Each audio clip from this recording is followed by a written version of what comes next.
ఓం నమః శివాయ శ్రీమాత్రే నమః.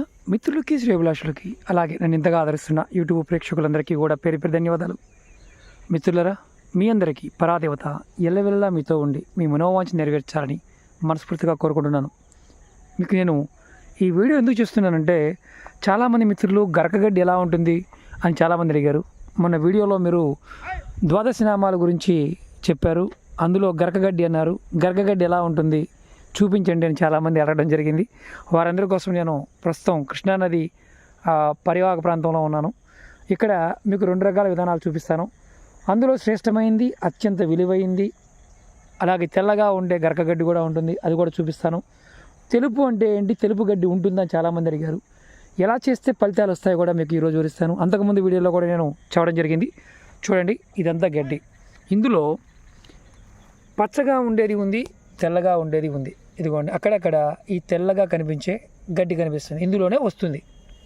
ఇందులో తంత్రంలో అంటే మంత్రపరంగాను తాంత్రిక పరంగా కూడా ఈ తెల్లటి గరకని వాడుతూ ఉంటాం.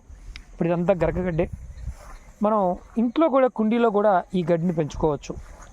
ఇది నదీ పరివాహక ప్రాంతం కాబట్టి మీకు చూపించడానికి ఈజీగా ఉంటుంది కాబట్టి నేను ఇక్కడ రావడం జరిగింది. ఇదిగోండి, ఇదంతా తెల్లటి గడ్డే. మీరు ఎవరైనా సరే ఇలాంటి తెల్లటి గడ్డి దుంపతో సహా తీసుకువెళ్ళి ఇంట్లో కుండీలో వేసుకోండి. ఇది మామూలు గ్రీన్ కలర్లో, ఇలా గ్రీన్ కలర్లోనే వస్తుంది, తెలుపుని వస్తుంది. మీరు ఈ సంవత్సరం 2023 సంవత్సరం ఖచ్చితంగా గణపతి ఆరాధన, ద్వాదశ నామాలని ఆరాధన చేస్తూ మీరు వీలైతే ఇలాంటి తెల్లటి గడ్డి కనుక దొరికితే కనుపుగా తీసుకువెళ్ళి మీరు స్వామివారి ఆరాధన చేయండి. మీకు విశేషమైన ఫలితం కలుగుతుంది. అలాగే మీరు రేపు పౌర్ణమి అంటే శుక్రవారం పౌర్ణమి ఉంది. పౌర్ణమి సమయంలో ఇలాంటి తెల్లటి గరక కనుక మీకు దొరికినట్లయితే చక్కగా తీసుకువెళ్ళండి.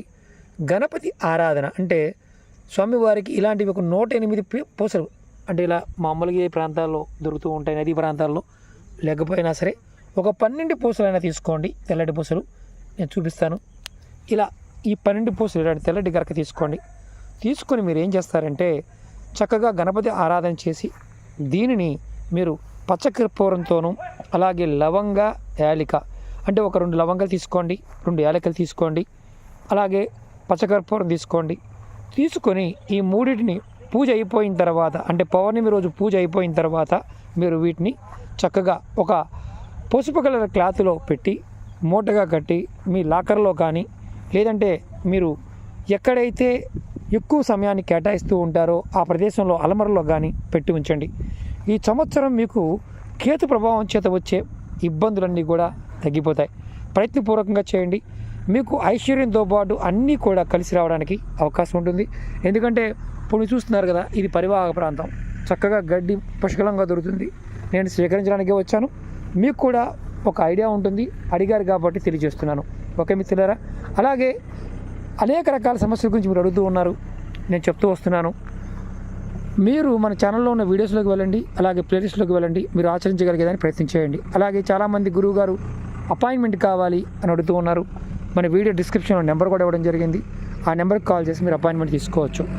మీకు ముందు రోజుల్లో కూడా ఇలాంటి పదార్థాల గురించి, విశేషమైన తాంత్రిక శక్తి పదార్థాల గురించి వివరిస్తాను.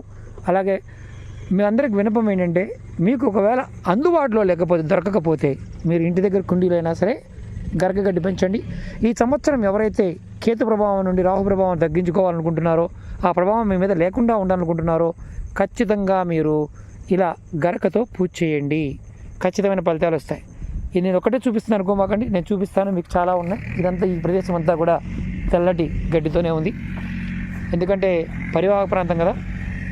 చూడండి, ఇదిగోండి అక్కడక్కడ కనిపిస్తూ ఉంటాయి. ఇదిగోండి, వీటిని సేకరించి మనం చక్కగా గణపతి ఆరాధన చేసినట్లయితే విశేషమైన ఫలితాన్ని పొందుతాం. ఓకే మిత్రులారా, ఓం నమః శివాయ శ్రీమాత్రే నమః.